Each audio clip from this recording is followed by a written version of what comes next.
Hello and welcome back to Generic Sports Podcast. I'm your host, the Goose, Josh. And I'm John. And today we're going to be talking about week 27 of the... No, I'm just kidding. Week 14 of the NFL season. We wish it lasted that long, but I don't think the players would. No, probably not. I mean, week 27, we're going to be talking about that new XFL, USFL merger company thing that will be happening in 13 weeks or so, give or take. I don't know, but either way, we're going to be we'll talk about that in the off season. But we'll just get the ball rolling with the Thursday night football, which was surprisingly not a bad football game. Well, there were bad football games this week, and this was not one of them. No, it was not. So the Patriots won 21-18. Bailey Zappi played great. I think that literally was the best offensive performance of the season, and he had one interception that was just picked. Like it was tipped and then picked, and then but the Zappi played good. The Patriots, the defense looked good. Not as great in the second half, but they got enough points and won the game. So here's hoping for them this week against the Chiefs, so that the Broncos actually have a chance at the AFC West. And the Patriots get further away from the Caleb Williams, Drake May, whoever's good quarterback contest. It's a win-win. We really do want the Patriots this week. So again, we'll get more into the Broncos later and why they're in the AFC West. There's actually an AFC West competition, which is odd things to say going back to when you were 1-5, right? Man, I really wish we were 2-3 back then. Then Patrick Mahomes would probably be more upset. But that was Thursday night football. I just want to say the Steelers really miss Kenny Pickett. I don't know. I don't know what their problem is. Like, they need an offensive coordinator. That's really, they need someone to use their guys well, right? I mean, I don't know what happened to, what was it, Jalen Phillips? No, not Jalen Phillips. That's Miami. Who are you talking about? Jalen Warren? Yes. There are a lot of Jalens in the NFL. Jalen Warren is the running back. I knew it. I knew it was basically somebody. It was a Jalen with a first name. Mm-hmm. Yeah, no, they didn't. They have like two good running backs with them. Like they didn't get started. I started Freiermuth because I believed, like Tony Gonzalez said, like he would have a game against the Patriots. Ironically, he was better than the other tight end I started, but since I started two, but still, my fantasy woes aside. We will continue, but I hope the Steelers. I don't know if the Steelers are going to make the playoffs if they have troubles like this. Right. Well, we'll have to do. We'll talk about the playoff picture at the end here because it's way too important to talk about each team. Like we got to do it all at once. Mm-hmm. But honestly, I know they talked about Mike Tomlin. I don't know. I don't know what the future really holds for the Steelers. They look. Is he gonna have a winning record? Yeah, but could it be like a 9-8 record and just be mediocre? Because that's sure as heck what it feels like for the Steelers. Right. I mean, remember they were that like. I know you said that earlier before the podcast. Didn't they go 11-0 and then they went 11 and then they were like 11-5 by the. They made it into the playoffs and lost the first round because they were too injured. Yeah, right. They have tough matchups the next few weeks. Like they have the playoff bound Colts, the playoff like potential Colts, the playoff potential Bengals after that. Right. Well, we'll talk more about them later. The playoff teams later, but they're playing all playoff teams. Oh wow. The next 4 weeks because the Ravens, right? No, Seahawks. The Ravens are at the end. Right. I was the Seahawks, then the Ravens. So yes, they play all playoff They play all people going into the playoffs. Well, the Seahawks aren't there right now, I believe. They're in the hunt. They're in the hunt, yeah. But they're still hunting for it, and that makes them makes them difficult. Could this be the year of Mike Tomlin's first losing season? We'll see. Right. I mean, I forget. I know we said like 11-5. They went. Were they really 11-0 or was it 10-0 or something like that? They were. I think they went 11-6 6 or something. They had a few losing games in a row, and it just really derailed them. And I feel like we're getting a read of that. Let's see, they were 11-0, and then they won one more, and then they lost 4. So they were 11-0, they lost, and then I think they won one more game in those last few games. So they ended at 12-4. Yeah, so 12-5. No, 12-4 was before the extra game. Okay. So they went 11-0, lost 1, 11-1, won 12, and then lost 3 more in a row. Yeah. Yikes! And I almost feel like that's gonna happen again here. I mean, I'm hoping for a tie on Saturday so that it helps Broncos. But all right, we'll move on. Yeah. Okay, so Texans Jets. You all know how this one went. Texans, they're so good. They can't be. It's like they can't be stopped. They magically got stopped by the Zach Wilson led Jets, 30-6. Well, the Jets, their defense is good enough to beat anyone. It's when their offense is working, they win games. That's why they're 5-8 right now. Right. I mean, after everything that happened with Zach Wilson and the reports coming out, I don't know what was true. Maybe he was a little embarrassed. Maybe he just was, maybe they were trying. Maybe who knows? Maybe they were trying to find a leak in the organization. I don't know. Either way, Zach Wilson stepped up and helped win that game. So I mean, the Jets can randomly win anyone in this league, as they were the first team to win the Eagles when they're playing well. I mean, it's just, I don't know if honestly, when they played the Dolphins on Black Friday, I don't know why they took out Zach Wilson. I know Zach Wilson was part of the problem, but you didn't have anyone better than Zach Wilson on your team. Well, at least not Tim Boyle. I could argue for Trevor Siemian, but yeah, Zach Wilson, I think, I don't know what he is, but I think he's trying to prove it, but we'll see. I know I know CJ Stroud got hurt, but that was like in the fourth quarter. I think did they confirm a concussion? I know he was in concussion protocol, but I have not checked the injury report today. So. But he's a great quarterback, but they definitely held him. Their defense is good. That's really what it is. If their offense plays well, their defense doesn't their defense doesn't get tired, and their defense is a strong defense. Right. Though I do think Sauce Gardner still got away with one, or maybe I don't know for sure. I mean, it is Sauce Gardner, but anyways. But I don't know for sure, but I'd have to rewatch. There was a lot of games going on, so but no, good job to the Jets. I mean, it wasn't one of the more exciting ones. It didn't get any score till the second half. True. I think the first time it's happened in 2 games going in 0-0 at half, and I still don't believe that ended 30 years or something like that. I forget. Yeah, exactly. I don't believe it's like it ended 30-6 with like right. Somehow they wore down the Texans' defense. Right, like you think the Texans were doing well, and this is just probably a minor hiccup for them as long as CJ is okay. Yeah, and I mean, like I know I said last week. I mean, I still think the Broncos they were their own worst enemies, the Broncos, last week. I don't know how well. I don't think that offense, the Texans offense, really played that great last week. When I'm thinking back to it, and because they did the one thing the Broncos did was get those turnover. They won the turnover battle, so they got points. You only lost because they won the turnover battle, and legitimately you turned it over in the end zone on the last play. That was, if he catches that, or you try another, or if Russ throws it out of bounds and you go for another play, like on fourth down, like you only lose that game because it was an interception at the end. You played well, it was just one mistake, and that's all it takes in the NFL. But right, all right. So another game that was kind of like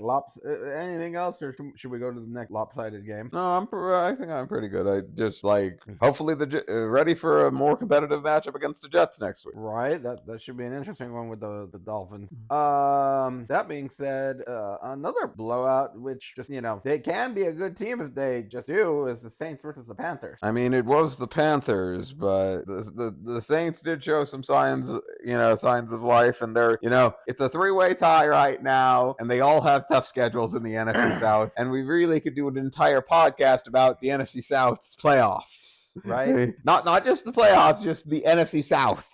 Yeah. I'm not really sure. Like, I don't want to get too into it. I'm just not really sure. Like, they're gonna have to really do a lot for Bryce Young. Like, I think he's looking. You He's know, not looking like a quarterback. Honestly, he's not looking the good at all. the worst part is that on ESPN they show the passing leader, rushing leader, and receiving leader of each game, and it's from like both teams, and the Panthers have all three of the leaders on here, like that. Bryce Young, Chuba Hubbard, and Adam Thielen all were the top leaders in yards for their team, but they lost the game and only had 6 points. I mean, garbage time. I don't know. Might be, but still, Bryce Young needs well, first of all, they need a coaching staff that doesn't work like the Hunger Games or whatever they were saying going on, and they need someone who can support and get the best out of Bryce Young, because Bryce Young went into a bad situation here, and I've said it before on I think on this podcast, or if not in just real life. They should have not got rid of Christian McCaffrey and DJ Moore. It didn't make sense to move up to get a quarterback when you need weapons for the quarterback. Yeah. I don't think the owner understood that. I think there's like a misunderstanding in some NFL circles that you only need a quarterback and everything else will fall into place. The quarterback needs weapons for everything to fall into place. Ask Patrick Mahomes right now. But that being said, do I think they've got a shot? They're gonna have to trade.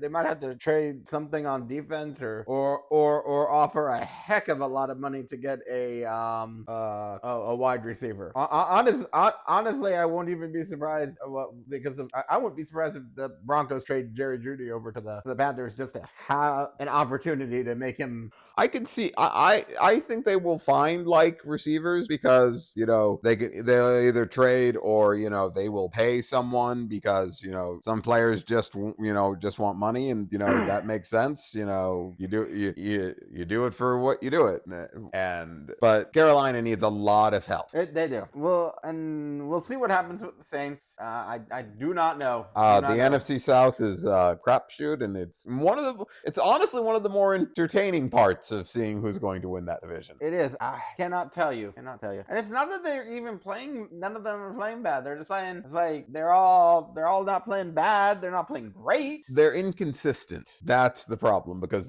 when they play great, they can play great, but they don't play great all the time, and that's the problem. And that's all three of their problems. Yeah. That's why they're all tied at 6 and 7. Right. I don't know. Else? I mean, they all have They all have is it coaching problems, because I feel like they all have weapons and potential.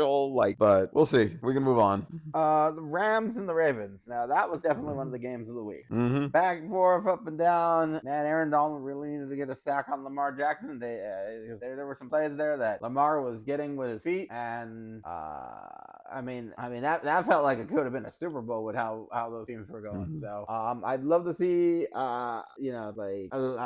Puka is doing great. Like the offense finally feels like they've got something back in LA. Yeah, it definitely, since Kieran Williams has returned, I think they definitely, the run game has definitely helped them. And I mean, they only lost because of a special team play, and I mean, you have to be. I mean, that's why there's three phases of the game, and you can lose easily on that one, right? But I mean, I was expecting the Ravens to blow them out. That they only won by a touchdown, it just shows how strong the Rams really are, and I think the Rams will still have a good shot at the playoffs. I think so too. Yeah, I know all week. I know. I don't even think you said it on the podcast, but you were saying it's like the Ravens versus the NFC. Lamar is I think 19-1. Right, but you were saying you were talking about the blowout games with the Lions and the Seahawks, and the Rams lost, but man, the Rams played really good, and I do think that they're a better team right now, at least than the Seahawks. But that being said, they still lost, but the offense looked good. Ravens, their defense looked good. Their defense looked like people were at least making plays. Everybody was making plays, but the offense just kept going. Like both teams, and their offense looked pretty solid. Even Isaiah Likely was coming. Was now that he's getting the number one reps. He's looking good. Yeah, he's coming together. So at least that's something for a really important piece for Lamar Jackson. It's fun. I love when we say the defense was making plays and looking good. good, and they gave up 30 points, but both are still true. Right? I mean, you can't tell me that like it's like Roquan Smith and Aaron Donald and people weren't trying to do stuff, but there's a gray area that a defense could look good and still give up points. Right? Yeah. Oh yeah. Yeah, so the defenses can play good and give up points. I was gonna say defenses can make plays and look good making those plays, but it's like obviously you're giving up points, but you at least had the offense had to stop some of the defense had to stop some of the offense made plays too. So it was one of the best games of the week. It was wild. Right. Another good game of the week. I know we were kind of should have just went into this one while we were talking about the NFC South, but we'll just jump back to them. Buccaneers Falcons. That was a back and forth game. Right. Well, I mean, as we said, they can all play good or great at times, and like Desmond Ridder threw for a whole heck of a lot of yards. Right. And like I forgot to mention in the last game, I know there was a safety in that one, but was there a safety in the Bucs? Yeah, there was a safety in the Bucs game too. Yeah. So it was just like there was a few safeties this weekend. There really it was. But yeah, the everybody was making plays. Like Baker, I hope Baker at least gets signed for another stays with the Bucs. I think he is a good quarterback in this league. Baker is not the problem with the Bucs. No. Rashad White is looking like a great running back right now. He's coming alive. He's both like a running, lots of yards from scrimmage because he's a pass catching back too. And like I know he was good last season, and he's good this season, so he's picked up. Right. He had the second most yards receiving for them. So Desmond Ridder even played pretty good too for the Falcons. Like I know Bijan made plays. Drake London had like I think 9 receptions or something for like 100 yards or something. 10 receptions for 172 yards. Wow. Okay, so I missed all that. I know Kyle Pitts even had a pretty decent day too. Kyle Pitts did. Even had a good fantasy day, so he's not going to be on Bust Anonymous. Right. Yeah, we do love bench warmer brand. That we do. What else? Nothing I can really think about. Trying to find the highlights, remember the highlight throughout the games and stuff. There's only so much footage you can really catch for each of the games, and this is the best we can do on a 2-man podcast. We are the find footage department, study the game film, research department, research all of it. So. We're also the editors too. Well, one of us is. So. Yes. Well, it's a 2-man podcast, and we have like 12 jobs to do. So bear with us. Yep. But we appreciate you listening, and if we can't have a little fun talking about this stuff, then I just don't know. Another one that we'll go to the other one that was kind of close. The Jags and the Browns. Browns won. It wasn't. I don't want to say it was. If the score was closer than it actually was, Trevor Lawrence threw the ball like he. There was a lot of interceptions and turnovers from him. The Jags looked. Maybe it was probably because of his ankle, but they just looked a little slow. Not as.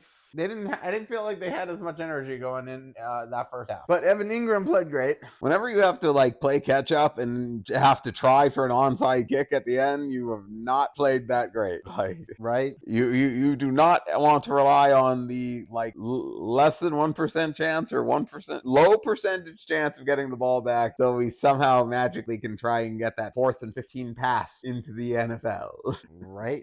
Really would like that. I know it's not that I like the onside kick is just getting so hard to get. It's pointless almost. Right. I'd rather see the 4th and 15 than have like one really good play and see if that happens because it's like a one shot, Mm-hmm. But I'm sure they're afraid of like pass interference or something like that, and yeah, putting it into the ref's hands and stuff. Like there might just need to be something. It's like the 4th and 15 or the onside kick. There might even need to be something new new. I'm not sure. I don't have any ideas myself, but like some other way to try to get the ball back. Like some kind of penalty review or something. Well, I'm not saying a penalty. I was thinking like ways to like keep an eye on it. I mean, yeah. I'm just saying, new way, like a new way to get the ball back, to have another try to get the ball back, more than a way of policing like the 4th and 15 going smoothly as like an onside kick. I mean, there are penalties and there's ways like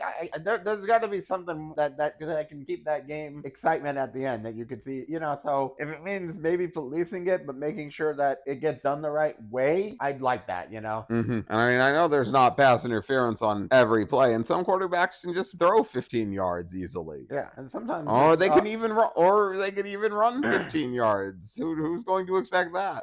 Right? Some running backs just blow the whole, like it could be just like a screen pass that gets 15 yards. So right, and sometimes or a bunch of laterals. It would make for crazy fun times, honestly. Right, and you don't necessarily want you want to defend that 15 yards and stuff to make sure they don't get a first down, but you also want to make sure it's like, it's 4th and 15. We've seen plenty of plays where it's like, they give up, they need the 4th and 1, but they get the touchdown. So you got to be careful on some of that stuff too. Right. Anyways, getting back to the actual game at hand. Right. Browns, Joe Flacco's looking good in 2023.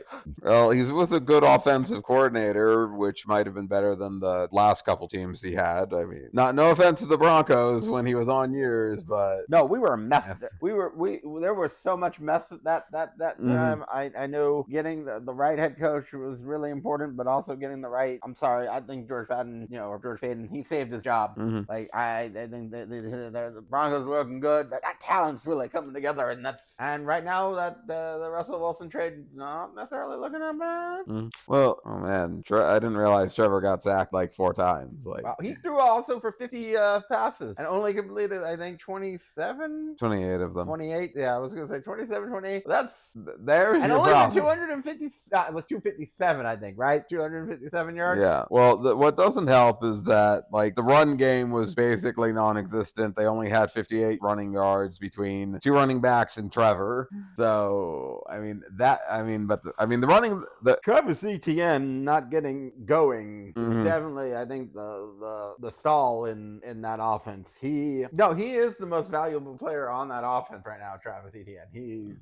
Well, if you don't get the running game going, like the running game is so important. Like I know there's like a devaluation on running backs, but like this year really feels like you can tell the teams running the ball are teams having a little more success. Like I know the Ravens and the Dolphins run the ball the most out of certain teams, and I know like 49ers do as well, and all those teams, and they're 3 of the top teams in the NFL. But on the flip side with the Browns, their defense looks good. They've always looked good at home, especially.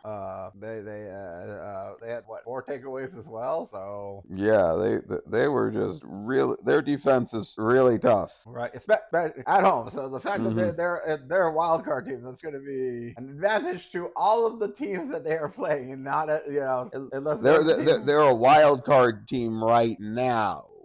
They gotta get really lucky, or they beat all the teams on the road and then play the 6th or 7th seed and have Cleveland. I'm sure they would love to see Denver in Cleveland again, be a repeat of the '80s. I would not necessarily like that because we didn't win the Super Bowl in the '80s, so maybe not. I mean, Cleveland.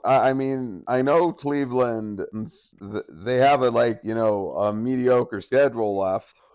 And I think they split with the Ravens. Yeah. But the Ravens have tough teams. I think the Ravens have a bit tougher schedule going forward than the Browns do. And it's like, the Ravens have the 49ers and the Dolphins. And those are tough teams. Yeah. So we shall see what happens. Anything else? I know some games we talk a little bit more or less on, but we'll see what happens with like I both think these teams, both honestly. these teams. Like the Jaguars are only one game ahead in the South. There's no guarantee they even make the playoffs. There really isn't. No, they have to win games, or else they'll get they'll get passed on by both the Colts and the Texans. Right. Then what else do we have?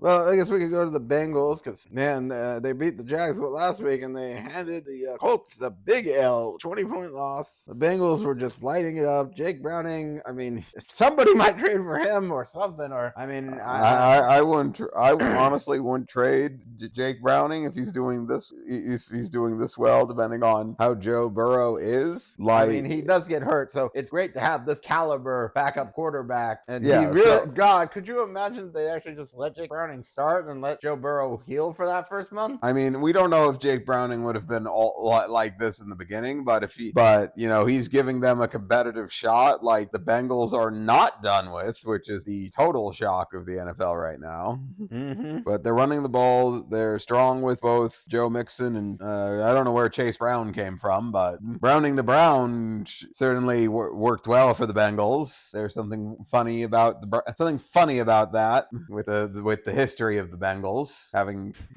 Yeah, right.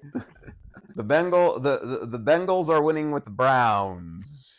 Well, Browning and Brown, but still funny. But they're using their running backs well, and they're both like receiving backs, working well as receiving backs too. They're just playing really great. Like the all phases of the game. Like they're looking really confident. That defense is coming back up. It's gonna be interesting to see when they play the Chiefs because without Joe Burrow, people thought, oh, that's a gimme game for Patrick Mahomes. I'm not gonna quite throw that with both teams are playing. That's definitely going to be a big competitive matchup, and I am here to watch it. Like I hope it's on. I think it's an afternoon game, but I'm here for it. Man, back-to-back Saturday games coming up in the next week for the Bengals. Oh really? Yeah. Yeah, because they have the Vikings this week, and then who do they have the week after? The Steelers. Oh wow, yeah, big games coming up. Right. The Colts. I don't know if they're gonna make playoffs. I think that Gardner Minshew's not bad. I just think that I just don't know about them. I think it's going like that inconsistency that you mentioned earlier about the NFC South. They feel like that. I think it might come down to the last game of the season against the Texans, but their schedules again. They're battling inconsistent opponents. Mm-hmm. Their schedule is like the Steelers, who is just as inconsistent as they are. The Falcons, just as inconsistent as they are. The Raiders. I think the Colts are a little more consistent than they are. And their final game is the Texans, who after this week feel a little inconsistent. So yeah, it really depends on how consistent their inconsistency is, or I guess how inconsistent their consistency is. I think I'm saying the same thing either way you slice it. Yeah, really 6 of one, half a dozen of the other.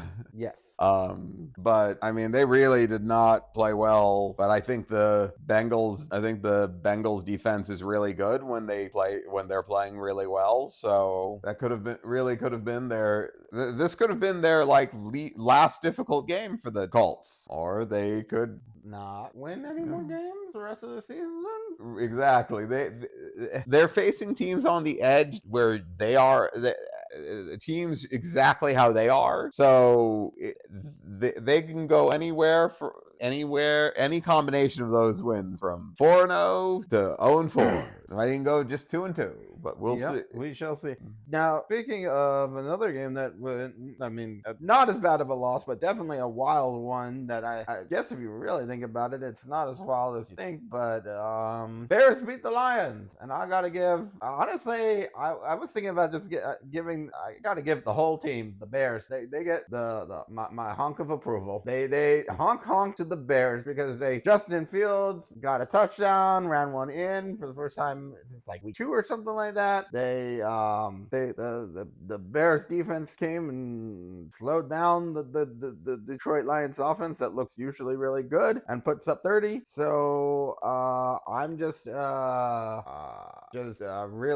Well, I'm just really I don't want to say, I don't know, proud and surprised. Like surprised is that, like I was really surprised, impressed, yes, all of it that they did, that they just did, that they won, and they won 28-13. Well, really, I think that they got to Jared Goff a lot, and they've said Jared Goff under pressure is not a good quarterback, and they got 2 interceptions and 4 sacks on him, and that really affected my fantasy game. Oh, Denver is definitely going to be watching that game film. Like, no, if Denver pressures Jared Goff, like, it's going to be a tough game for the Lions. And the Lions defense needs to do better, because where's the Lions defense? Where was this? They've been missing. Where is this 9-win Lions team that was like really good? Where was this defense that like beat the Chiefs? The defense that beat these other teams. No, they did beat the Chiefs. They beat the Chiefs. So, yeah. But no, for real, they. I don't know what happened to their defense. They've been missing for a few weeks now. They could lose this division if they don't wake up. There's a huge chance that it could. Mm-hmm. What else?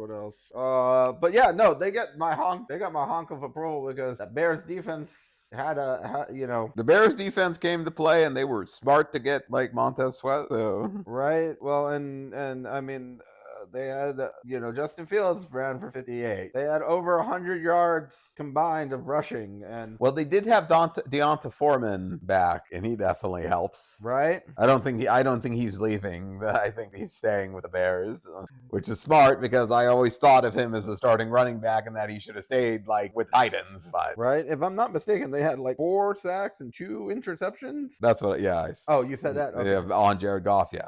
Yeah. I didn't know if I didn't hear all of that, but which part did you say? I said both, and so that's why the Jared Goff was having troubles. Oh, okay. I only heard like they pressured him a lot. Like that. Yeah, I said the statistics. Okay, but that's still a lot. Still really good for that Bears defense, and just really bad for the offense of the Lions. So, and they got shut out in the second half. I just want to shout out to on the Bears defense, Jaquan Brisker, who had 17 total tackles, 13 solo. Wow, see, I missed that one on the stat sheet. Yeah, he's on the top here. I mean, he didn't have any sacks, but dear Lord, that's a lot of work for one player. So like, see, this just feels like one of those epitomes of such a great team win. Exactly. Well, they did everyone played solidly, and that's how you win. I mean, no one played no one had an exceptional statistics, but DJ Moore and Cole Kmet had over 60 yards. Was there a sack in that? Was there a safety in that game? Because I was looking at the score, and I'm like, it said 10-9-9, and I'm like, I can understand 3 field goals, but there were 2 touchdowns in the game. So did somebody miss an extra point?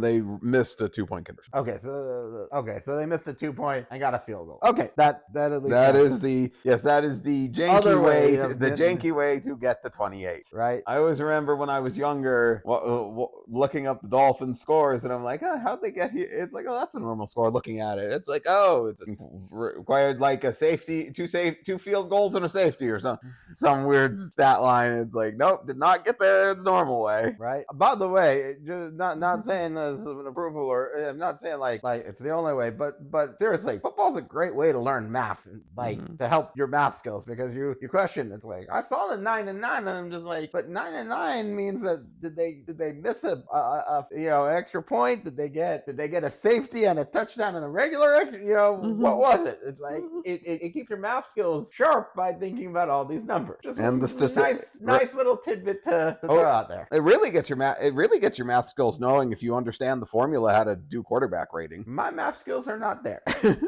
Neither are mine, but props to the people that know how to do it. I'm just going to go back and repeat. 4 sacks, 2 interceptions, because I already did that by mistake, so might as well do it on purpose this time. They Yeah. had a total of 6 great things happen. Yes, 6. As we go back to the easier part of math, which anything is easier than figuring out quarterback rating. 6.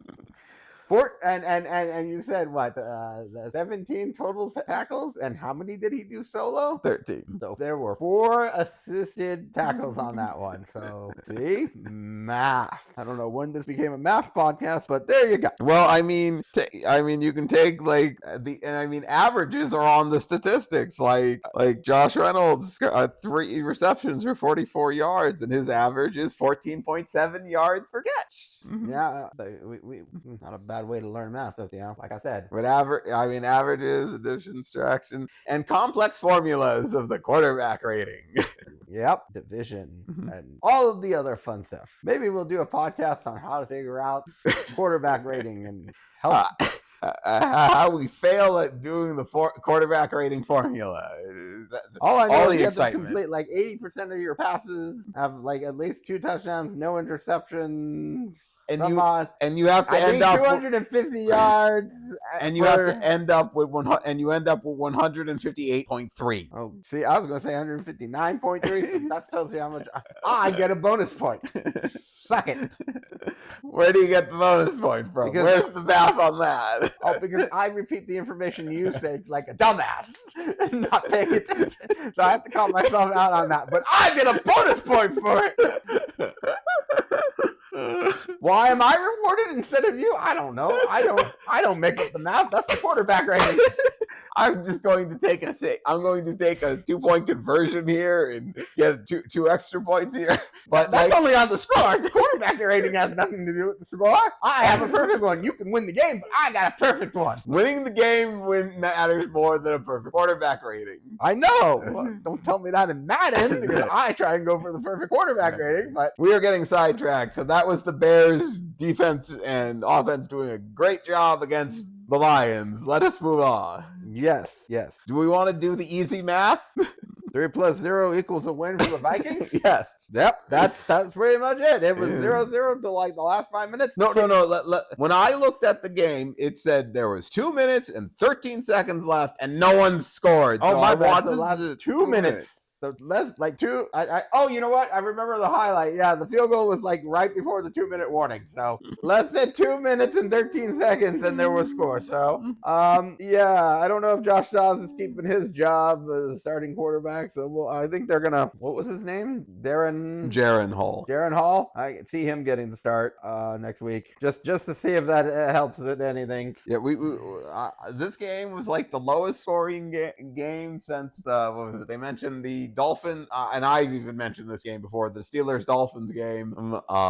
That was in a monsoon, and the weather explained why it was 3-0. This was indoors. First indoor game with that ended 3-0. So Nick Mullins played too and ended up with more yards than Joshua Dobbs. I was gonna say the only thing that I saw, the big thing I saw was Ivan Pace Jr. made 13 tackles, 1 sack, and 1 interception, and pretty much the player of the game except for the field goal kicker. Yes, who only went 50% on his kicks, but still. Hey, he made the one that mattered. He made the one that mattered. Yep, he won the game. It also helped that that interception was at the interception at the end of the game when the Raiders had a chance.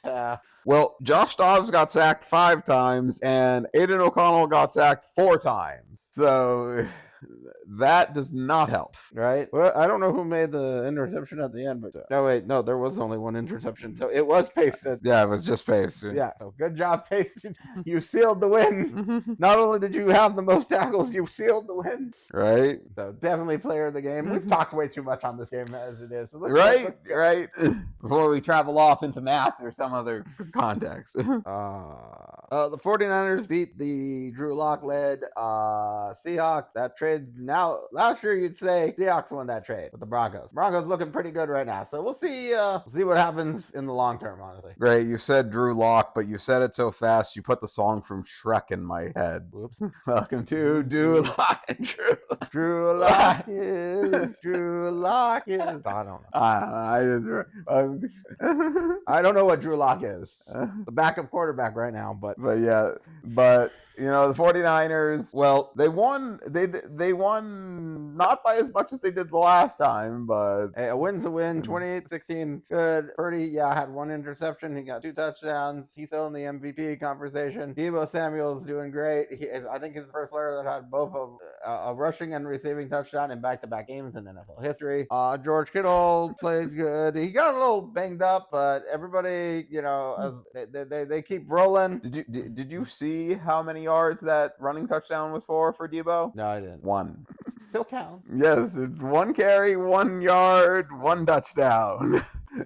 1. All that matters. I mean, he still can run the ball. I know. I'm just finding it hilarious that he has a running touchdown and a receiving touchdown, and the running touchdown was just 1 run play for a yard. Did Christian McCaffrey get a touchdown? I know he got the 70. I think he got 72-yard rush. No, Christian McCaffrey he got 100. He ran for 145 yards, but no touchdown. Nah, they got to start that record over again. But it's okay. He had a good streak. I do think the Eagles the Seahawks have a chance this coming week against the Eagles because of if they can just get the ball out and if maybe Geno comes back, they got a shot. They can they got the speed. They need to utilize that speed to win that game. So I'm seeing a lot of teams like their quarterback being sacked a lot in the loss on the teams that lose, and that is part of the problem. Once again, Drew Lock, 2 interceptions, 4 sacks. When you see stats like that, you're having issues. Right. Now we'll move on to my game of the week. The Broncos walloping on the Chargers. Wallop, that's the right word. If you wallop, smackdown, whichever beatdown word you like. Yeah, okay. Brawl, melee, ultimate. I mean, they lay the smackdown on. It was Russell Wilson. He had 1 interception very early on in the game, so early I didn't realize it had happened because checking out the other games before it started. So and after that, he had 2 touchdowns, 21 for 33, 224 yards. So he at least had more than 180 yards. He had 224. Glad to see Javonte Williams get in the end zone with a run.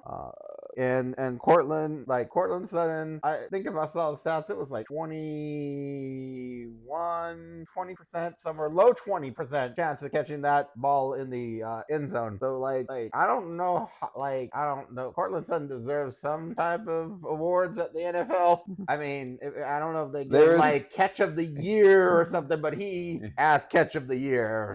Craziest catches by one, crazy, impossible catch, the impossible catch man. Right, he won't have the numbers and stuff, but he should definitely be in the offensive player of the year or whatever. I know Tyreek has better numbers. I know there's other wide receivers, but the way he's just catching the ball, how he's catching the ball, he's amazing and not getting enough credit. He'll get our Golden Toe Award. Right? Golden Toes.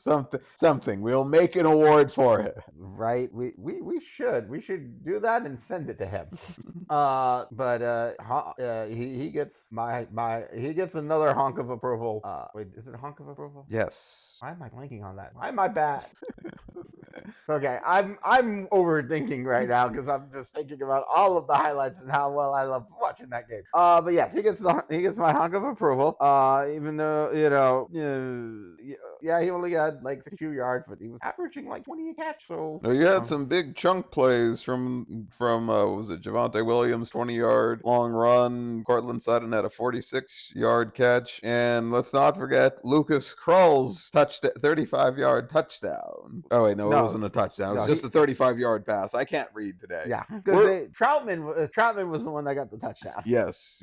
I can't read. I misplaced touchdowns and targets for there was 1 and 0. So we're all messing up today. Right. I just want to say, yeah, Krull, good job. Like, I remember the crawl pass. I remember the crawl pass and celebrating Krull. Right, King Krull.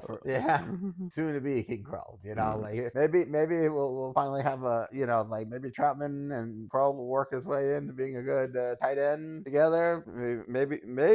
The only one that was really disappointing was like Jerry Jeudy. He couldn't catch the ball when he needed to, and when he did catch the ball, get his feet in bounds for a touchdown. It's funny how you have Cortland Sutton and the anti-Cortland Sutton right now with Jerry. Yeah, I really want to love Jerry Jeudy. Like, I think he could be phenomenal, but he's just not like he's not playing like Devonta Smith and Jalen Waddle. Like, I know I'm just comparing to other Alabama wide receivers. So I mentioned earlier in the podcast, like I can see him getting traded to Carolina, just give him a first start. I could see him go there. I could see them. I don't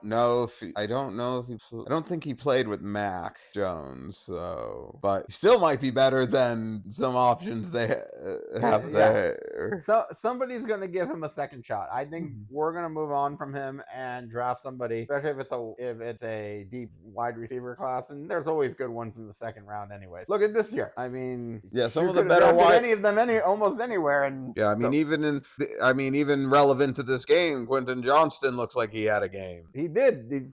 He at least improved in this, So I don't know, but it wasn't from Herbert. It was from Dick. So maybe there's some chemistry issues there with Herbert. But we'll see because Justin Herbert got hurt. Zach Allen sacked him, or he got the ball away, and it wasn't a sack. It was a hit. It was. But his finger looked like his index finger got broken. So they played Thursday. He's not going to be playing. Stick was also the only one that got the touchdown. If I'm not, I don't think Justin Herbert. No, it was Eckler. But it was touchdown when Stick was playing. So, yeah. Now I'm just thinking of it's just a stick, Roxas. From Kingdom Hearts. It's a meme to be made. Easton Stick. Yes. Like I forgot his first name because it was his unique name. So at least I don't know anybody really with the first name of Easton. So that being said, I just wanted to go back to the Broncos. Like the defense definitely still playing great, and I love that tip drill where Jonathan Cooper got the interception and almost set down, or did he get a touchdown? No, he didn't get a touchdown. It was so close. That was the one that Devontae got, but yeah, it was. But it was that was a good interception. We had like 6 sacks. Yes, good. As a team, everybody just making 4 on 1, 4 on Herbert, and 2 on Stick. Yeah, so just some good defense, good offense, just everything clicking, and that's all I want to see in the Broncos. Like it's so wild as a Broncos fan to be going to back and listening to these podcasts and being like, oh man, we're getting Caleb Williams. Cannot wait for Caleb Williams. Maybe we don't get Caleb Williams. We get maybe Penix. We get Penix is a wrestler. No. Penix is Michael Penix Jr. is Washington's quarterback. Okay. Penix Jr. or we get Bo Nix. There's a lot. I know there's Penix and I'm thinking the Phoenix. Yeah. Phoenix. I know I'm thinking about him. I get that. I always got those guys just because of how their names are spelled. Their last names or their names are spelled or last names. Anyways, I Penix Jr. I even like Drake May was like not to rule out that we don't draft. We still might not draft. We still might draft a quarterback depending on who falls and stuff. But it's not the most obvious thing we're gonna do, and we're not gonna get Caleb Williams, which is just wild, or Jaden Daniels. Like now, like I didn't even say his name, but like 2 months ago, I was like, oh my god, we're gonna have a new quarterback. First round draft. I want to put the quarterback draft pick. Wow. I want to put the timeline in perspective. It has now gone for the Broncos. It has now gone from we're getting the number 1 pick. We're getting a quarterback like Caleb Williams. We're in the hunt for the wild card. We are one game away from the division. It is wild. It's a wild time to be a Broncos fan. You are 1 game away from the Chiefs now. We are. crazy, but it is what it is, and I am happy. I love my Broncos. I'm always happy to be a Broncos fan, but feels good to be a Broncos fan right now. So, right, you are what 6-1 since then? Yep, after starting 1-5. Yep. So, you're just in a whole hell of a mess of teams that are in the 7-6 category. One of those being the 11th place Buffalo Bills that we will talk about, because I don't think there's anything else to really. There was nothing really with the Chargers that they struggled. Get rid of Kellen Moore, get rid of Brandon Staley. I don't know. They're definitely not getting rid of them on the short week, but they might get rid of them if they lose 3-0 to the Raiders, or if this ends 0-0 in the first 0-0 tie. I don't think that's gonna happen, but I mean, yeah, I think the teams will play all right, but man, they thought the Steelers and the Patriots were going to set back offenses. That with how well both teams played this weekend, we'll hope for the best this Thursday. The Vikings and the Raiders set back offenses. But anyways, I think Chargers, Kellen Moore. That we definitely need to do another podcast talk about events going on in the NFL. Kellen Moore should be. I hate seeing coaches get fired, but they're playing. They're not playing as good. And how Dak's improved shows. Dak has gone from like an okay quarterback to MVP candidate just by losing Kellen Moore, and Justin Herbert went from like super good quarterback to look at this mess of the Chargers. One common factor. So all right. So yeah, that there's the run. We can move on. Go Broncos. Yes, go Broncos. See you in the championship game. As we've hoped for years. That will be that we I almost feel we'd have to like live stream that or something for all our friends and everybody listening. Right. Okay, so Bills Chiefs. Bills won 20-17. Bills started hot, cooled off, Chiefs came back and tied. Bills took the lead again, and then there was another incident with the refs. And this time, unlike last week where they kind of flip-flopped and said that was a penalty when there was no penalty, and there was no penalty when there was a penalty, they called it straight down the middle because Kadarius Toney was straight down the middle, offside. Lined up with the ball. Offsides. It was clear and obvious. And I'm just glad the Chiefs are just getting a taste of their own medicine. This is how everyone has felt against the Chiefs, especially the Bengals and the Eagles in the playoffs earlier at the end of last season. I gotta say, like, here's the thing. All off, everybody was like, hey, that was a penalty. That was a penalty. Hit on Mahomes out of bounds, that was a penalty. They called it right. Then the holding on Juju, that I think who was the one who held him or something? I forget. It wasn't was it Bradbury or Chauncey? It was. I thought Bradbury was the one in the Super Bowl. Let's see. Okay, but whoever it was, I think it was Juju that got held. They were saying that was a penalty. Everybody was like, it was a penalty. Like, especially my Chiefs friends. I like to call them my family. They like, I know some. He's one of my best friends, and his family means the world to me. And I totally respect. I totally see where it's like, I get it. We can argue back and forth, but this is what the other end feels like. It's like the refs, like we talked about it. Like, I don't remember every exact word, but I can just sum it up with thinking that if the refs did the right thing because that was a penalty. If everybody said it was a penalty, that was the right thing. End of story. That's the same thing here. End of story.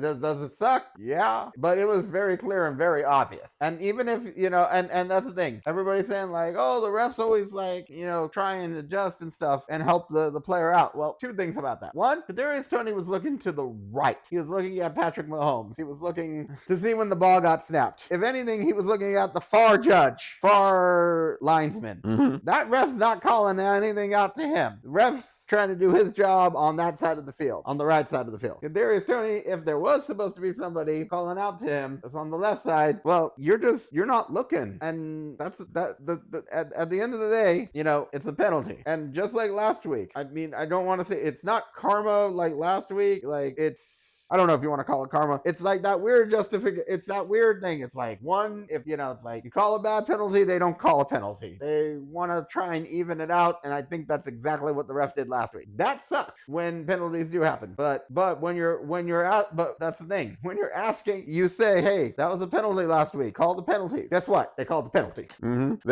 Just call the penalty. If there's a penalty, just call it. Like, be fair. Like, if they've been calling offensive offsides. I felt like it's been called the most this year than I've heard throughout my life. But it has, and I didn't even realize it'd been called like 11 times, or it's up to 12 now. I think there was another one in the Eagles game too. So I think that was 11-12. I mean, if we're asking the refs to officiate better, and that's a penalty, they're officiating better. What else? I have this expression on my face that I'm like exactly like this, like that's what we want. Like, with my hands up, and I'm just like, man, I can't accurately articulate how this look on my face because it's a it's an audio podcast. Exactly. But congrats on the Bills. It was a win-win either way, but I kind of think this helped more because it keeps the Chiefs down from the number 1 seed. Helps us both. Yeah. Helped you definitely more than helped me. It did. There was another point I was gonna make about the whole like refs and everything. I was gonna say like, there was more to it. I do think Patrick Mahomes is honestly upset with his receiving core.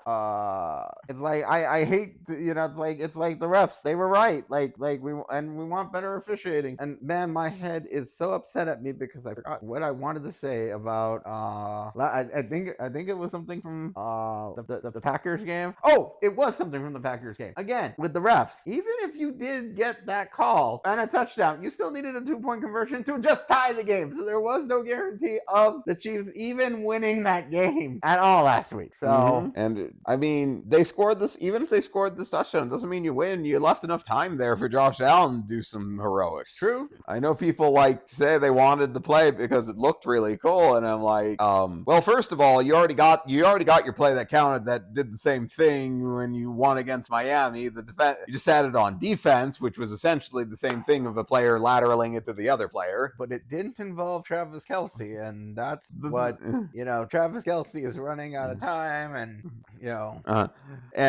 and we all have favorite plays that, didn't count as plays because of a penalty, like the Robert Hunt touchdown that all Dolphins fans love. It was a touchdown in our hearts, Robert. Touchdown in our... But is there really anything really to talk about in this game? The Chiefs still look like they're missing stuff. Their offense just doesn't feel like it's clicking. And I don't know, maybe Mahomes was also mad at Matt Nagy. Obviously they're missing Eric Bieniemy. They're not scoring 20 points a game. I guess maybe the only thing to talk about is the Bills, and now they're staying in this. I know they're the 11th seed, but that's really all there is to say about them at this point. I just want to say about the Bills, I know there's not much, but I guess I want to give respect to my other divisional opponents because I still worry about them. Of course.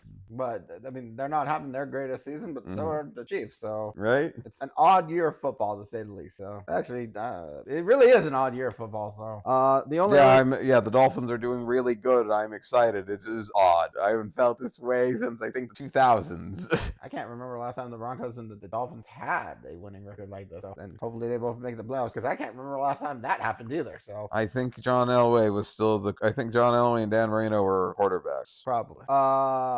No, we might have had one. I don't know if did you make it into 2016 playoffs or not? No, that was the year after. Yeah, we had a winning record, both of us. But I wonder. We'll have to double check. Maybe you can find out why I make my. Did you? It's like, were you in the 2008 playoff? 2000. I think you were in that one. I forget. Or 99 or something. That's what I think. Yeah. That's the playoffs I'm thinking of, like the 99 ones where we played against each other. Right. Well, that one. I'm thinking of a year after. Oh, John the year LA. after. Okay. I do remember the one, Dan and John, where we smoked you, close to what you did to us this season. So that's why it was nice to score 7. Yeah.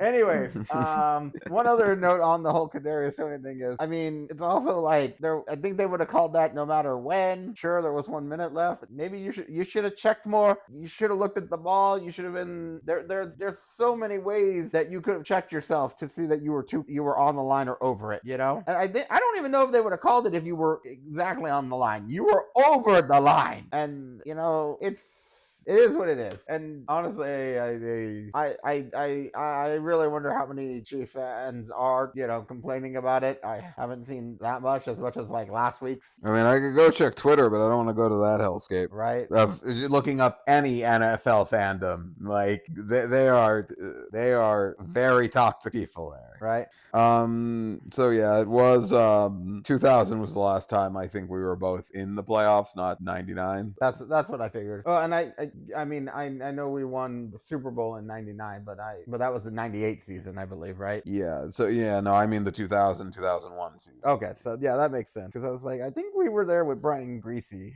All right, so now we'll move on to the Sunday night football game. The Eagles at the Cowboys, and Cowboys played great. Every phase of the ball except for like that one turnover. I think it was a fumble. Mm-hmm. I forget who fumbled it, but it was a fumble. Let me know if you can figure out who fumbled it. But all I know is that was the best play for the Eagles. They scored a defensive touchdown. That was the only touchdown they scored. They got 2 field goals. That was it. Other than the defensive touchdown and 2 field goals. They tried to make it close. I think that was the closest they were for a while. It was 12 points, but I think they might have. But maybe it was 1 point. I don't know. They didn't. It was not close for most of that game. Cowboys played great. Jalen Carter had the touchdown. Oh, I wondered who fumbled it from. Oh, Dallas? Yeah. Let's see. Well, that was a great run from Jalen Carter to make a touchdown. Let's see. Dak got sacked and lost. Oh, did he lost the ball? Okay, I thought it was on a different play. My bad. Anyways, Dak, Jalen Carter, like definitely looks like defensive rookie of the year. Right now, something really changes in the last 4 games. But no, everybody, it's like CeeDee Lamb he didn't even have his best game. He had 71 yards. That's like low compared to most of his other games. They just got the ball to the right people at the right times. Right? Michael Gallup's coming around. What was Jake Ferguson is playing is got that tight end role that Dak loves, like down pat, Like he had Jason Witten for a little while. He had Dalton Schultz, and you just need somebody that he can just catch the ball and be that security blanket. So they're also Ferguson's just looking solid like the last couple they've had. So that's all you need in the tight end position for Dak. Also, let's give points or props to people who deserve it of the 60-yard field goal kicking machine of Brandon Aubrey. Right, he was great. I mean, not to say Jake Elliott didn't have a 59-yard one or something. I think. Yeah, Brandon Aubrey was perfect. 4 field goals, all field goals and all extra points made. So right, okay, 52 was the one that Jake Elliott had, but that's still great. But no, Aubrey was fantastic. So they won all phases of the game. Shout out to Aubrey and Jake Ferguson, players that are killing me in fantasy. 21 points for a kicker. Yikes. He made like what, 2? How many 50-yarder ones? I don't know. I mean, if he made he had at least have 2. No, he might have had 3 or something like that. I don't know. Anyways, check that out. I'm just curious, even if we don't get it on the podcast here. Brandon Aubrey, I just want to shout out from what I heard. Like I think he was from like the XFL. He played he went undrafted. I think he came off the street. I think he was like a Dallas local or something. Like only one of his field goals was 40 yards, or 40 through 49 yards. The rest were over 50. And that explains about the 15 points. Why he had 23. 21. Oh, 21. What did I say? 23. Yeah. I mean, yeah, you know what? I'll give him 2 more points. No, thank you. Yeah, he was with the USFL, Birmingham Stallions, 2-time USFL champion. So it wasn't the XFL. My bad. And he's 30 for 30 on field field goal. It's like perfect. Yeah, he was the one that was like who played soccer and then switched to football. Right, I saw that on the stats and everything. I'm like, wow. I know they were like, I know like they come from other sports to football because like, yeah, you can I'm sure a lot of soccer players could make a lot of field goal kicks. Right, well, so same thing with not just soccer, but like Jordan Mata. Yeah, they came from like what, rugby? Yeah, Rugby Matala. Oh my god, I can't pronounce his name. don't ask me. I'm not gonna be. Mayalata, I think that's it. He came from rugby, so. But on this podcast, we give props to all players, even kickers, because kickers are some of the most important players in the sport. Yeah, Mayalata. Just I pictured it how I pictured it wrong in my head. That was my problem. So we got off point there, but no, just great players, just coming from different sports. It's always great to hear hear the success from that. But there really wasn't much to talk about. Like it was Dallas did exactly what they needed to do in that game, and more power to them. Yeah, Dallas just came out, played. The Phillies defense is just not as it was. Right. I don't even know if Jalen Hurts is in the MVP conversation anymore, because he was like no touchdowns and didn't he have a fumble? I don't know. Aren't you? We talked about this. Aren't you our fact checker? Are you asking me to fact check, or are you asking me player stats, whatever you want? I'm just teasing. No, blame ESPN. They don't have quarterback fumbles on here, and they have a whole category set for fumbles. Yes, he lost a fumble. Three of them lost fumbles last night. Okay.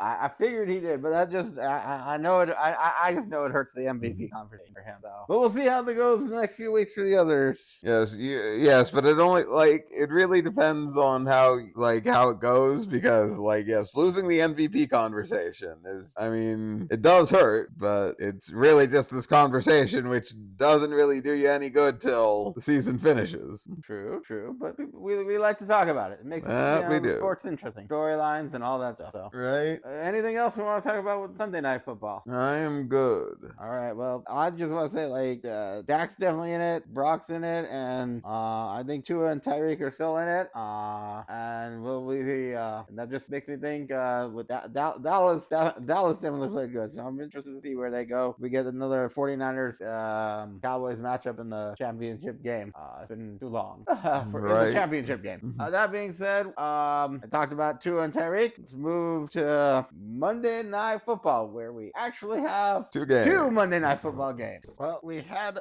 2 games going on at once, and if you were watching the Manning cast, it kind of felt like the NFL Red Zone. It was actually pretty fun to have 2 people and some guests actually talking about both games going back and forth. So I don't know if this was just an experiment for future stuff, but I'm all for it. It was weird. It's weird how Monday Night Football, I know some people are complaining. I was only complaining because this is one of the 2 games involved my team, but I was like, it's weird people were complaining, but Sunday morning we don't complain because of all the many games, but Monday we were complaining because we're used to just one game, right? So I think we got to go out on the moneymaker. So start with your game. All right, I will try to brave the storm, as I've gotten a lot of my emotions out from this, and so the game was pretty lousy till the 4th quarter.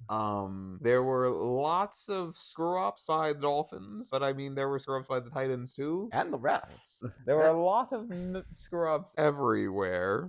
I'll admit, I could forget, it's there's penalties not called in every game, but I don't know which. I want to say I think the horse collar. I can't tell you. The horse collar was bad on Tyreek. That led to the injury. But same thing with the roughing the passer. That didn't get called. But I think the Tyreek one was a little bit more. Felt like that should have been called with the way that you just saw how he went down a lot more. I could kind of understand maybe the refs saw that the other Dolphins player went into him because of how I needed to watch the replay a couple of times before I saw the thing. So it's like like, that is a pain. But it's like we talked about last week.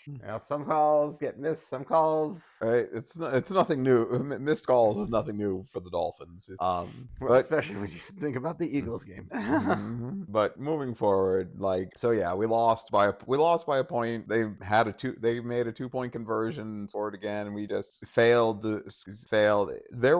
We weren't the Dolphins. That was not how we played like every other game this year. We were the old Dolphins. Especially like this is a weird one, and I know it's like I know you were I know you mentioned about moving on from the refs, but it made me think really like that one call with calling out the signals like that I'm like, do they not it's like did that not get coached like I feel like who even did that? I don't know who did that, I think the refs might have heard something else. Like maybe they thought heard the audience and thought it was one of the players doing it or something. Like that was such a weird call. I've heard a life of me do not remember that. I can't remember that ever being called. Like I mean, maybe it gets called in like one of the. I'd have to know when the last time it was called, but I just don't remember unless it was when the last time it was called, because it feels like one of those random ones that could get called in like preseason or in like just a random like maybe like when the Browns and the Bengals were bad or something. Yeah, so we messed. I don't want to lengthen this podcast too long because I can go into like there were failures on play calling, there was failures by the offense, there was failures on defense, and there were just so many injuries. Like Tyreek getting hurt and Connor Williams getting hurt, like just threw off the entire offense throughout the entire team. Like the defense couldn't do anything. Will Levis was slicing. It was like going through our defense like it was Swiss cheese. There were so many holes. I mean, yes, I know DeAndre Hopkins is one of the best wide receivers in the league, but I wouldn't even like. That's the weird thing is I wouldn't even consider him one of the top 10s this year. Right? But like this week, he felt like it. He was the old DeAndre Hopkins, and we were just all out of sorts. And you know what? Props to the Titans. I know they probably won't. They wanted it for I think his name was Frank Wycheck. Yeah, it was Wycheck. Yeah, he passed away, and good on them getting the win. They have not won a road game this season. We've won all home games. It's the NFL. Anything can happen, and yeah, so they wanted the win for him, and felt like a 12th man on the field, kind of at some, like that spiritual, like that it was emotional... it was like angels in the outfield, like something just there was some spirit that came over the Titans to beat us, and or came over the Dolphins, just like that movie. They did interfere with the opposing teams too. It wasn't just that. Yeah, it was amazing. It was legitimately that. It was legitimately that movie. There was some because that game is the most that game is the outlier of the season. Like even in the Eagles game, the Bills game, and the Chiefs game, we still look like ourselves. We did not look like ourselves in this game. This was our most embarrassing loss of the season. One of the worst losses I've seen as a Dolphins fan, and there has been a lot of them. It doesn't help with that one meme, and they even talked about it, like, and we even talked about it, like, where it was like the only team to like lose in regulation, like at the end, with like in less than 3 minutes and stuff like that. Like, yeah, when you say, like I told you off the podcast, no one's gonna remember that stat in the long run, but it's just gonna be very embarrassing for like this next week, maybe two. On the bright side, at least it was Monday Night Football. That's one less day of sports talk shows to deal with. Yep, just got really Tuesday, Wednesday. Then we'll talk about the Chargers without Justin Herbert and versus the Raiders, and well, maybe we'll talk about that. It's going to be the wide receivers, I guess. We'll talk about. We'll talk about, but it's going to be tough. Because we play the Jets this week, and New York is one of the big markets, and they like talk about the Jets. So we're going to be talking about. I know they're going to talk about the Dolphins more this week because of this. Yeah, but again, it's that one weird outlier for the game. Because like Mike McDaniel didn't feel himself like I didn't feel like he was that aggressive. Like when you remember going for the field goal that helped basically win you the Chargers game at the beginning of the season, at the end of the first half. Like you settled for field goals, and I feel like one of the ones that you should have got, like maybe not the one where Tyreek was the one that helped you get down the field, but maybe that first one where you settled for the short field goal where it was like, 4th and goal, but it was like on the 2. I think you could have got in there. Yeah, we could have got like I said, even bad special teams, our field goal got blocked. If we make one less mistake anywhere, we win this game.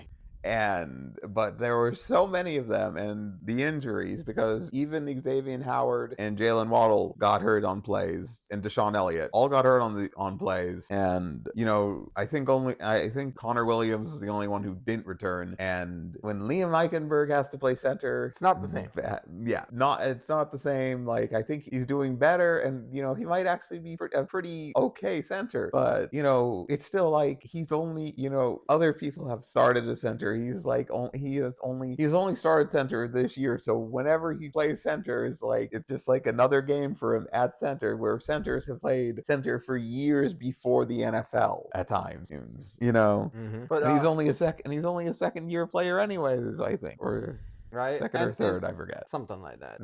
But to be fair to the Titans, like, let's just take a moment and think about like in some ways they did play better than you, and it was only close at the end because let's take a moment and realize that your first touchdown was a defensive touchdown. One of those touchdowns came off a muff punt. The other one came off of a bad lateral, like behind, like a backwards pass to Derrick Henry. So like that's 21 points that you basically got off of bad Titans mistakes. So when you think about it, you lost. You had 27 and you had 21 points off of bad mistakes from them. That is some hilarious stuff you just shared. But let's give it to the Titans. They played better. They played better than us. Here are these mistakes they made that we scored off of, and they still won. Yeah, they played better. They played better than us at the very end, after all the mistakes they made. Yeah, they basically.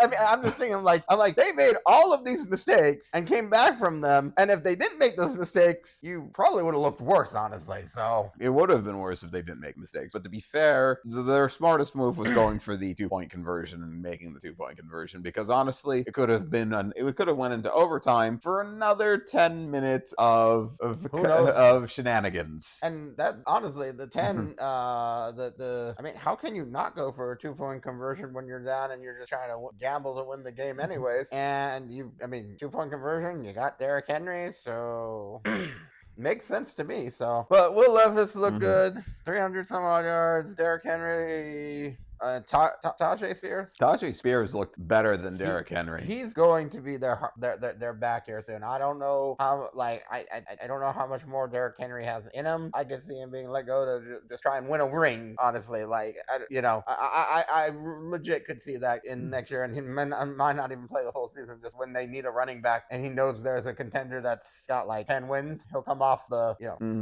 he'll come off the couch and sign and make some more money, because he doesn't need to make any more. I'm sure he's fine. He's definitely one of the greatest running backs we've seen in his generation. So let him get a ring, and Tajay Spears looks like he can get something going, and Will Levis looks like a guy you can build around. And I always like the Titans like that. It's one of those ones where it's like, it sucks. You hate that team for the week. Yeah, well, the Titan, at least like some of these stats, and that is, at least it's the Titans. I was counting up like a laundry list of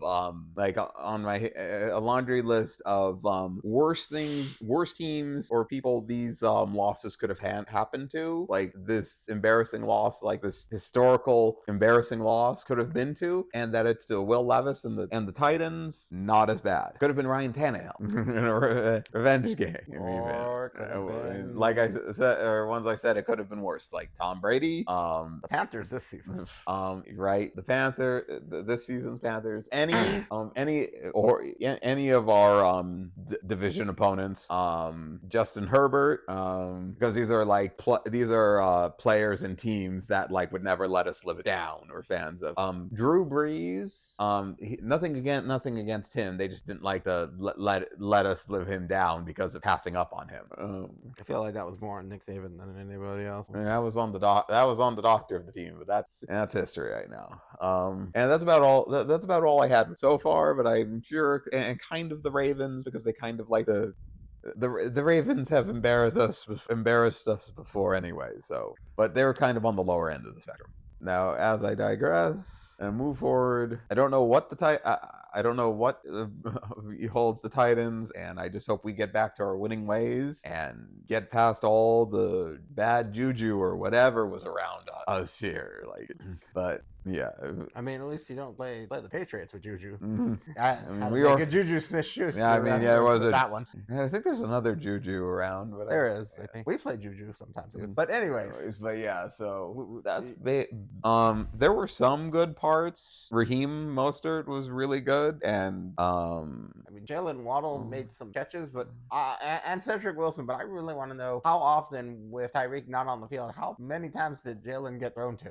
We really need to, like, I feel like it has to be some practices where you like just game plan how to play without Tyreek in case of emergency. There needs to be like keep the flow going without Tyreek. Well, with him hurt right now, I don't think he's going to practice at all this week, just so he can try and get better for Sunday. So that's probably going to be a lot of the game plan and practices. Though the sad part is, I think they give him veteran rest anyways. I saw him on what was it, the injury list already. Well, probably going to be he's probably resting the whole week. Like, he's just going to be a game time decision if it's not that bad. Right. We'll see how bad it is, because I know he played on it, because that's just how he is. Yeah. But we'll see what happens going forward. And I mean, it definitely showed that he's MVP material, because him not being there throughout the entire team, but it also showed that Connor, how important your starting center is. Yes. Other note, I felt like Jalen Ramsey, I know it was just one play, but I felt like he got smoked a lot. I didn't feel like he was really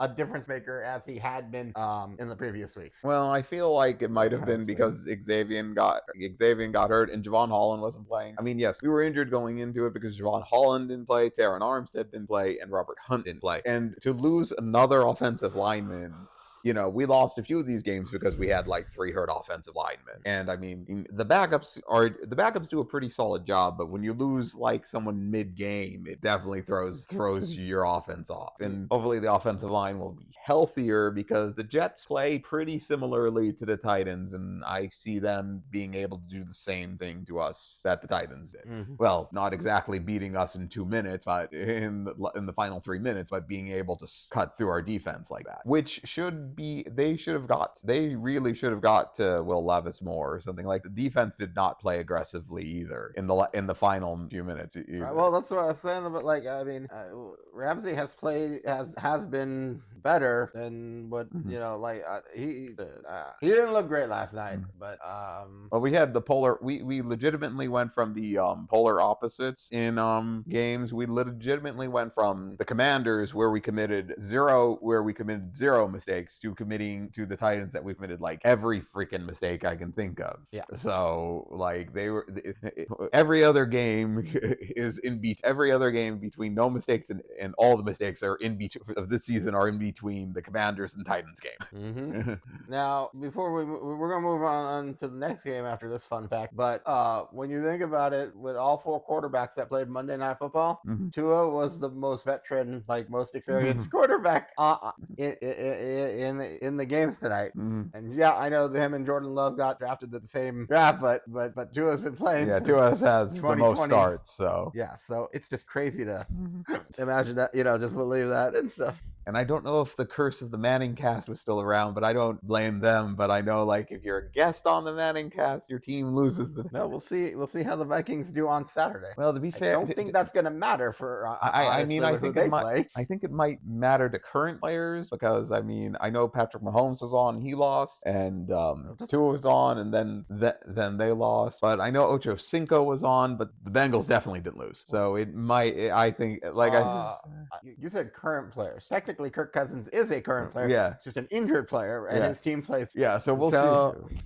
Well, if the Vikings lose, don't blame the Mannings. It's because of it's because of your other struggles. Well, yeah, and they're playing the Bengals that look very good, even with Jake Browning. So Yeah. So, like, yeah, I'm not blaming the Mannings. I'm blaming. There was too many things to blame. There was not one thing. There was not one thing that was the key. There was not one thing that if you removed, we win that game. There was like so many things wrong that just removing one thing doesn't win that game. I mean, I guess if you removed the blocked field goal, but there's still so many mistakes. Anyways, we can move on.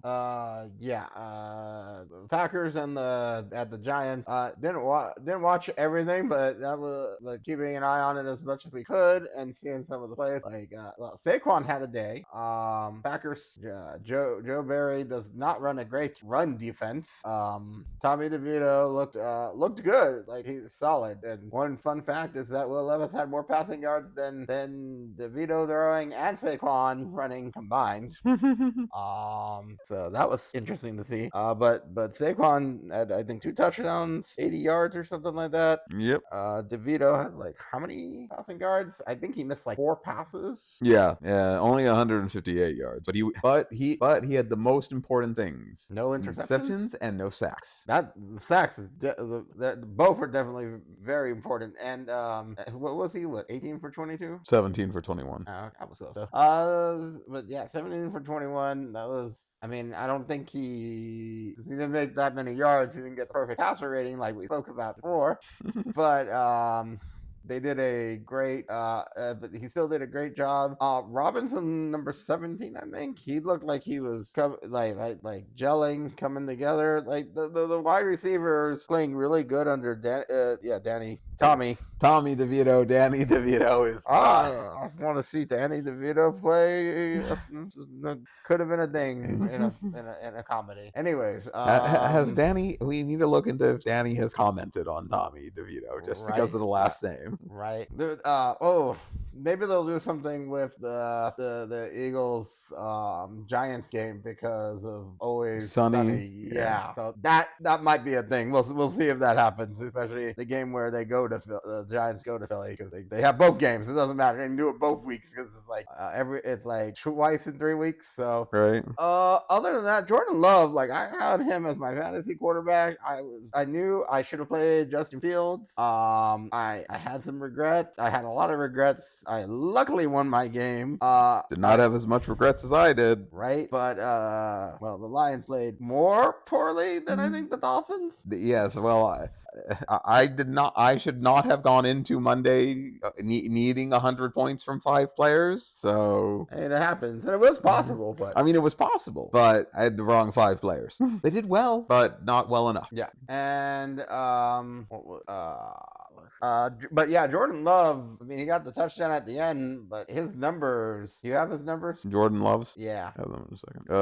218 yards, 25 for 39. How many did he have an interception? Yeah, one interception, 2 sacks, and 1 lost fumble. Yeah, I was gonna say, I know like quarterback numbers aren't good when you turn over the ball, like if you're not getting that many yards and no touchdowns. He only got the 1 touchdown, so I know he was hurting, and that's like, I still think he's good. I think he we'll see how he does next season and stuff, but I think he's at least earning the job for next year. I think he's got like 2 more seasons to see how he does, and we'll go from there. Especially, just this is really his first year, so. Yeah, Jordan Love, like, if Aaron Jones is healthy and more of the players develop, I think they'll be fine. They just need to get better on defense. Yeah, but it's like, it's like they just didn't play. They didn't play great. I didn't feel like, it didn't feel like it was clicking from the stuff that I saw. So, but they lost like by 2 points. So the defense has to get a little bit better. Offense has to get better. They're still in the playoff hunt.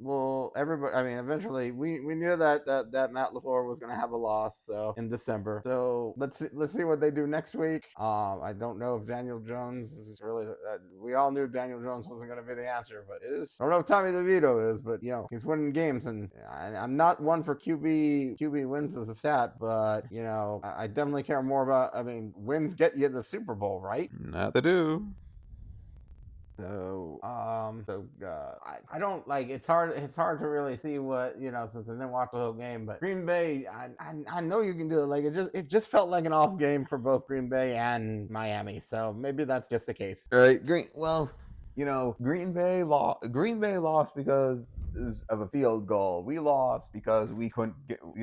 They didn't have a shot at their defense did stop their offense. Our offense, which was one of our stronger sides, didn't produce, and the play calling was bad at the end. I don't know why Tyreek was not in the beginning. I know trying to conserve him, but you know what? You can't dwell on this. We talked about it enough. Yeah, it's just it was a bad night for the Dolphins and it was a bad night for the Packers. Exactly. And I mean I need to it's not dwelling on it, it's really just expressing my emotions about it, but still. I guess that might be dwelling on it, but still. When we already talked about it for about a half an hour.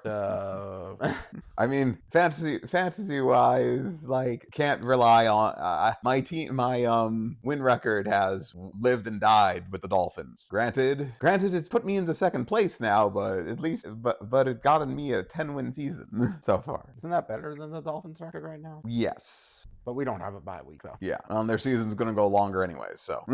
I was mainly riding on the Dolphins and the Lions, and I also had Steelers, so when those three teams kind of sucked, it crashes you. Mm-hmm. But though Rashad White was the shining star, go one Buccaneer player.